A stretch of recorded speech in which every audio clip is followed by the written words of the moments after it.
Вице-президент Ассоциации Туркмен-Алова Итлери и Ассоциации Халкара Хаттеки Атчлык Ассоциации обратился к герою Аркадагу от имени всего народа передать в качестве символа радостных событий президенту Туркменистана Щенка Алабая по кличке Шатлык. Герой Аркадаг вместе с Щенком Алабая направился к манежу конного комплекса. Здесь особый ценитель ахалтекинских скакунов герой Аркадаг оседлал своего коня по кличке Ханбек и прокатился по манежу.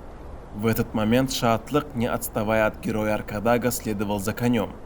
Завершив конную прогулку, герой Аркадаг попрощался с конем и сел в машину вместе с щенком Шаатлык. В этот момент к машине героя Аркадага подошел конь Ханбек. Умный конь, опустив ногу и покачав головой, отправил героя Аркадага в добрый путь. Поглаживая голову коня, герой Аркадаг пожелал всем дальнейших успехов и отбыл с места события.